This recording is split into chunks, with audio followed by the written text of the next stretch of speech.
बिस्मिल्लाहिर्रहमानिर्रहीम। आज मैंने एक ज़िंदीक़ के हवाले से आपके सामने मनाज़रा पेश करना है कि जिसने इमाम जाफ़र सादिक़ अलैहिस्सलाम से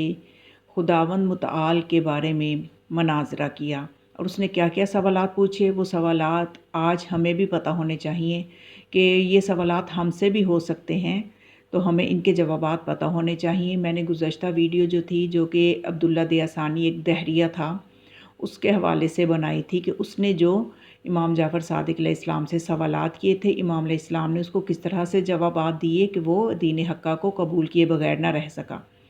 तो उसके भी आप गुज़श्ता वीडियो में सुन सकते हैं, बहुत खूबसूरत मनाज़रा है वो भी। और आज जो ज़िंदीक़ है, जो कि किसी को भी खुदा नहीं मानते, इसके वो सवालात कि जो आज के दौर के मुसलमान को भी उनके जवाबात पता होने चाहिए। तो इसलिए मैंने चाहा कि ये ज़रूर आपकी गोशगुज़ार कर दूँ। और बहुत दिलचस्प सवालात हैं इस ज़िंदीक़ के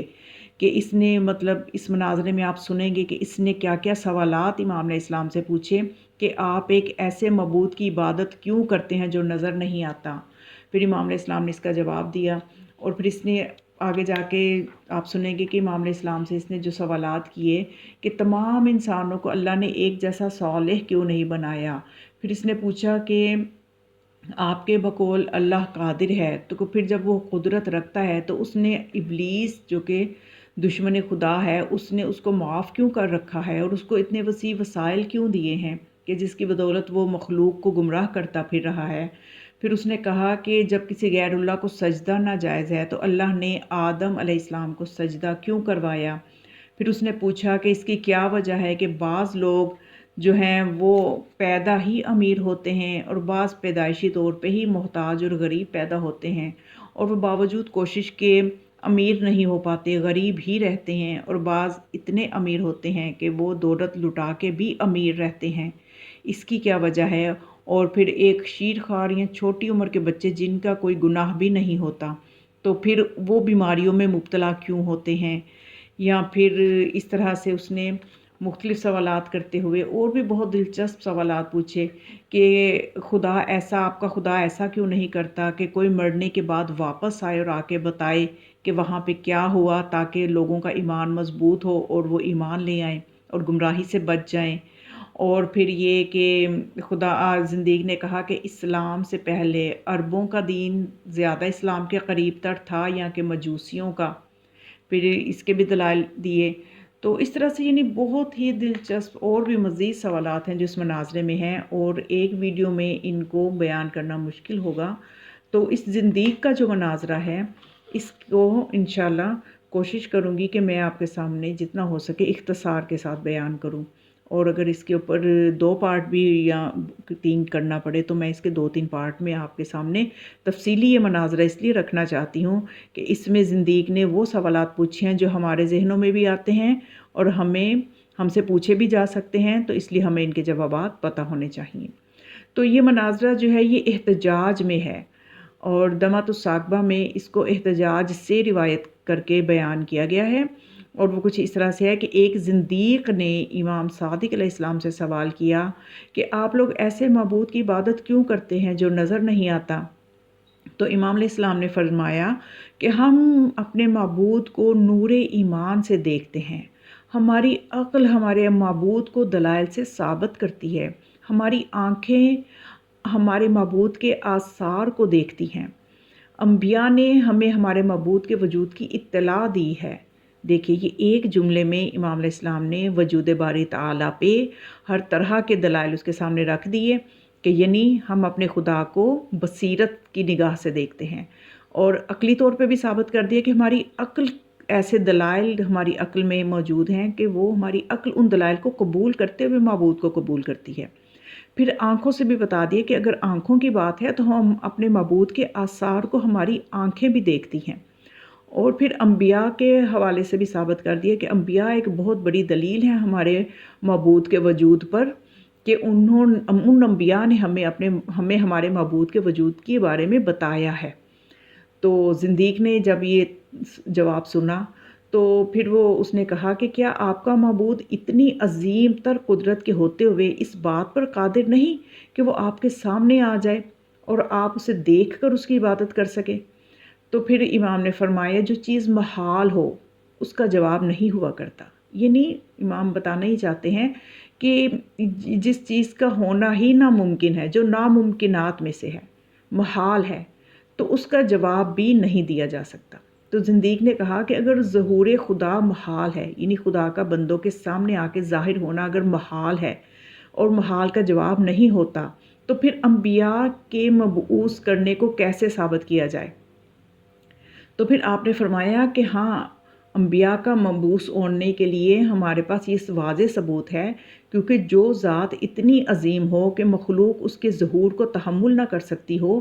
تو اس کے ایسے سفیر ہونے چاہیے، ایسے افراد ہونے چاہیے جو اس کی طرف سے سفیر ہوں اور جو خالق اور مخلوق کے درمیان رابطہ ہوں، اور خالق کی طرف سے وہ مخلوق کو اللہ کے وہ احکام پہنچائیں جن میں ان کی زندگی ہے، اور ان سفیروں کو ہی ہم انبیاء کہتے ہیں۔ اور ان کی بعثت کی، ان کی صداقت کی، ان کی امانت اور دیانت کی جو دلیلیں ہیں ہمارے پاس،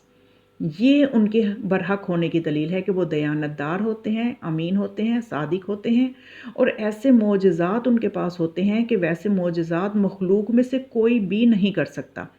مثلا جیسا کہ مادر ذات اندھے کو کی آنکھوں کو بینا کر دینا، اس نابینا کو بینا کر دینا، اور مردے کو زندہ کرنا، اور لکڑی کو جاندار سانپ میں بدل دینا، اور اس طرح کے اور بے شمار انبیاء کے معجزات جو ہیں، یہ ان کی حقانیت کی دلیل ہے، ان کی نبوت کی، اور معبود کی حقانیت کی دلیل ہے کہ کوئی پروردگار ہے جن کے یہ سفیر ہیں۔ تو پھر اس کے بعد پھر آپ نے فرمایا کہ ہمارا نہ صرف عقیدہ ہے بلکہ قانون فطرت ہے کہ روح ارض جو ہے یہ حجت خدا سے خالی نہیں رہ سکتی۔ انبیاء کے بعد انبیاء ہی کی پاکیزہ نسل سے دین خالق کے وارث پیدا ہوتے ہیں، جو ان انبیاء کے قائم مقام ہوتے ہیں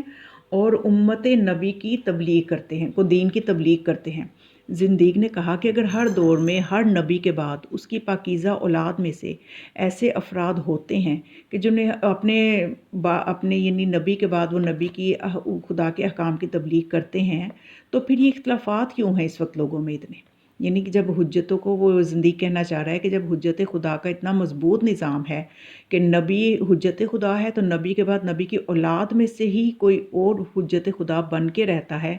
تو پھر یہ اختلافات کیوں ہیں جبکہ دین کے تحفظ کے لیے اتنا سلسلہ مضبوط آپ کے پاس ہے؟ تو امام نے فرمایا کہ کسی بھی دور میں اختلاف توحید، نبوت اور قیادت میں نہیں رہا، یعنی اس چیز پہ کبھی اختلاف نہیں ہوا کہ خدا کی توحید میں شک ہو، یا نبوت میں شک ہو، یا نبی کے بعد نبی کے وصی کے ہونے میں شک ہو۔ امام نے فرمایا اختلاف صرف اس بات میں ہوا کہ نبی کے بعد